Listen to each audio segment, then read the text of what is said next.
When presenting this topic to the organizing committee, we first said that it had to be treated, but then we saw that this disease was not diagnosed properly, was not recognized, so we decided to talk about the clinic situation of this disease. In DSM-5, stereotype behavioral disorders is among the chapter of neurodevelopmental disorders, together with the coordination disorders. When we look at diagnostic criteria, in criteria A, we see that it's repetitive, it seems purposeful on the outside, but it doesn't have any real functions. It's biting and beating oneself. One of the criteria is also the fact that it distorts social, academic, and other kinds of activities. Criteria C is very important because it involves the early developmental phase. It starts in the early developmental phase.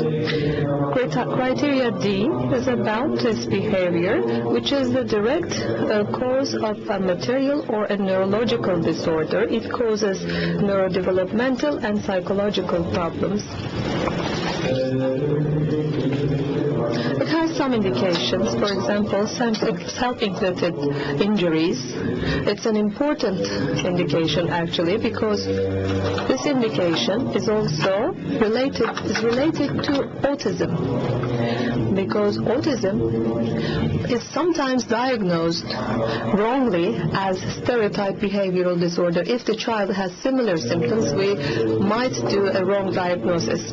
If there is genetic neurodevelopmental disorders or environmental factors, we have to see them as well, Lechnian syndrome and psychological disorders. The severity of this disorder could be mild, intermediate, or severe. If we apply a simple emotional stimulant, it could be causing attention deficit, or it could be in more severe situations. Diagnosis characteristics. The motor stereotypes could be suppressed by attracting the attention towards another source. It could be repetitive. The pattern could be forecasted, could be predicted beforehand regarding the violence and the moment. So every child develops a stereotype. And on the outside, these stereotypes seem to be nonsense, don't have any specific meaning, like bilateral clapping, shaking the hands, turning the hands and arms, opening and closing up the arms and hands. Movements usually take seconds or minutes, and we can see them more than one time during the day. They have different features such as stress, fatigue, or boredom, and they're similar to different gestures, like twitching. Calling out names, it's very important. Calling out with one's name, when you do that, or when you apply a sensorial stimulant, the child stops immediately. Let's say we had a child with stereotype movement disorder. In your polyclinic environment, he started to do these movements. When you call with his name, when you call him, he immediately stops. This is an important property of this disease. As I said, every child is unique. They develop a movement or gesture pattern that is unique to him or herself. These gestures generally are noticed after the age of 3. As I said, there could be some factors that help decrease or increase such gestures. We have two main groups of such gestures. The first is the primary and the second is the secondary group. In primary group, we have usually a normal development. for primary stereotype development disorder. It starts before the age of 3 in early phase of development. And in secondary group, we have either an underlying medical group or a neurological problem or an intelligence problem. When we look at the prevalence, we see it more often in younger children, and the prognosis is quite good. Usually, you notice immediately that the child starts clapping, and it goes away in time. But for more complicated stereotype movements, we find them rarely. It's only 3 to 4% of all the cases, and the rate of transformation into a more severe case is increasing. And for mental deficiencies with more severe cases, the rate is increasing, maybe 10 or 15%. Secondary causes of stereotypies. There's this recent publication. We saw that it was even seen in diabetic cases. And diabetic ketoacidosis. When we look at the types of these stereotypies, we start seeing them before the age of 3, but as the time goes away, these moments disappear. But when they become more complicated, we don't see them that often. How can we diagnose them in that case? Let's say you have such a patient, a child. Classical questions should be the time when the first moment started. You should ask when it started. So maybe when the child was 24 months or 36 months old, we should immediately think of stereotypies. The severity, the place where this moment takes place, weakening or strengthening factors should be questioned. Physical outcomes of this moment have to be questioned. Comorbidities, physical situations, and distinguishment of these cases should be done. There are different criteria for prioritizing stereotypes, but I did not see a translated version. It's usually in English. They are not validated. Can we easily diagnose this disorder? Unfortunately, it's not easy. We miss it and we are confused very often. There's another recent study for primary stereotypic typical movement disorder.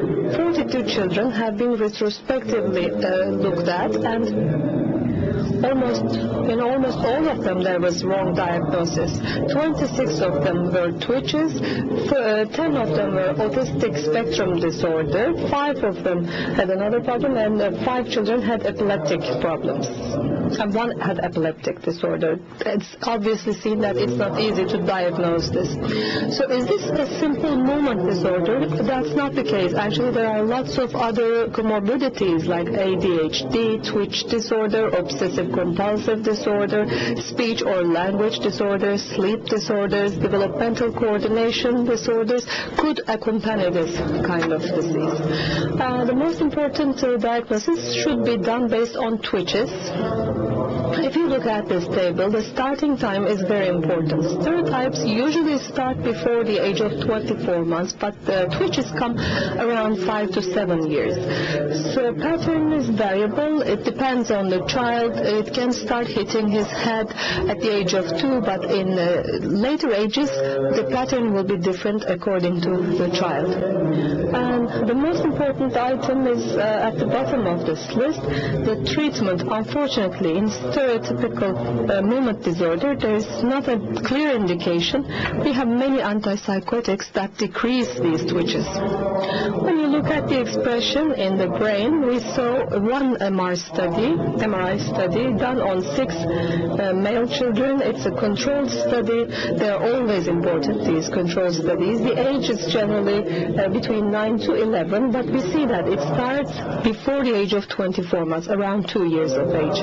When we look at these studies, we see that it's happening in the white matter of the frontal lobe. It's quite thin. The cerebrum and the total white matter, the thickness is less. It's done on 6 people. Because it's controlled, I wanted to share it with you. In following studies, we only have 5 of them. I want to mention the study of Harvey Singer because he's an important scientist in motor disorders of children. He's been working a lot on that. You can see his publications regarding motor disorders. He has many publications. I recommend that you read them. The first follow-up study was done on 100 children. You see the age at onset. 81 started before the age of 24 months. You see that the duration is less than 10 seconds. The frequency in a day, more than 1 twitches. The triggers, when excited, when happy, these increase.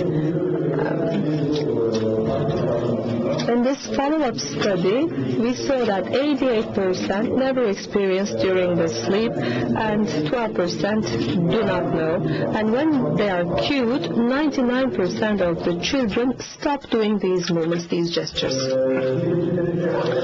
First-degree relatives, we see that the rate of the same disease is 17%. So, when we look at the results, for extremity movements or extremity group, we see that 17% of these children continued making these movements, but in 28% of those who did not continue, there's improvement. 67% there's no improvement, and 11% had a deterioration in their study, in their situation.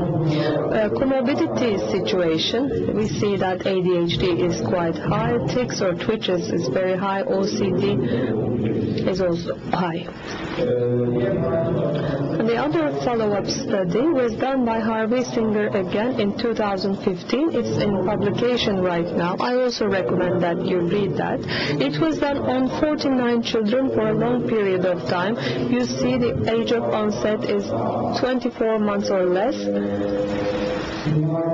And 10 out of these had same stereotypes. 37 of them had better change and 1 worsening, and 1 had better situation. That means 1 resolved. That's a more positive outcome than the previous follow-up study regarding the prognosis. It's interesting. In 49 cases, we don't see during the sleep, and the triggers are the same. Comorbidity situation, ADHD is 63%, OCD is 35%, tics and twitches is 22%. It's a big bad chance to have twitches because you might get confused when you have twitches. If there's stereotypy and if at the same time he has other gestures, you might think it's twitching or tics, but it's also a comorbidity.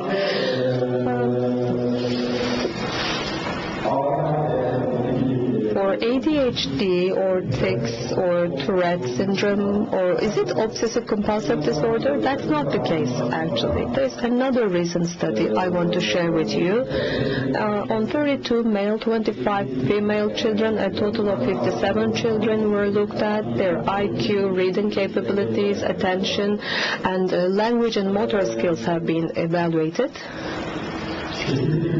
You can see on the slide that their total IQ level, there's a lower IQ level compared to the normal group, and you see at the bottom of this list that neurological assessment, compared to the control group, there are some high abnormalities.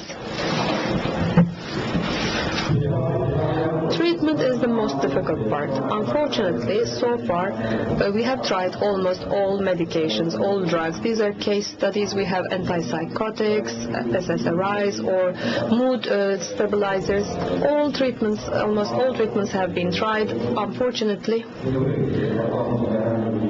no drug is capable of decreasing or eliminating this disease. What are the options for drugs? As Ms. Didam has mentioned, HRT works well in these cases, but in order for HRT to work well, they need to have a certain cognitive level or a certain intelligence. Unfortunately, in stereotypies, usually we relate it with lower IQ levels, lower intelligence levels. So that's why it's hard to apply HRT. You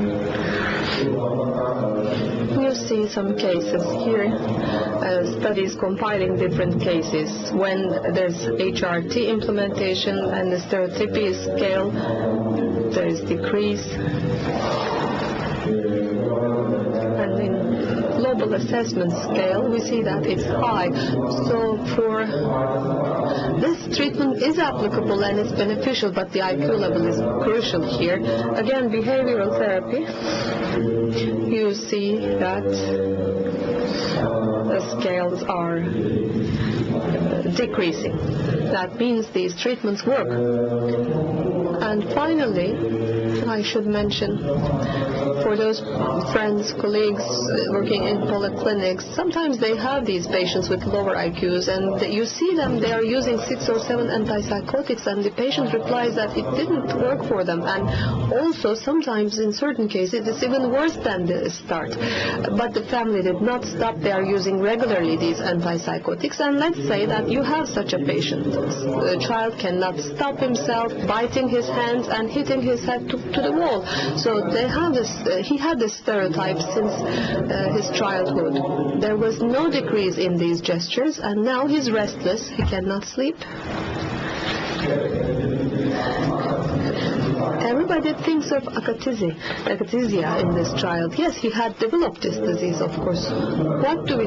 We call Professor Tümer. He's going to save a life here. Professor Tümer is shocked when he sees this child. Of course, we admitted this child. He's 17 years old.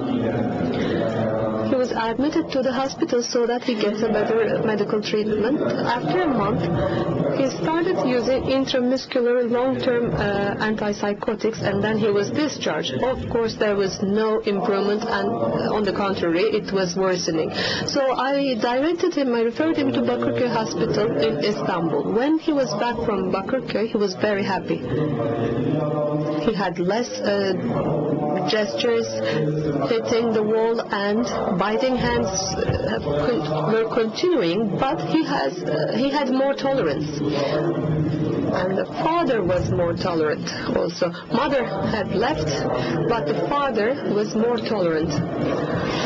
The father tried to commit suicide together with his child 2 or 3 times before he was sent to Bakırköy Hospital. He was going to push the child, and then he was going to kill himself. He was in such a bad situation. So when he was back from Bakırköy Hospital, he was better. What did they do in Bakırköy? First of all, for a month and a half, his medication was interrupted.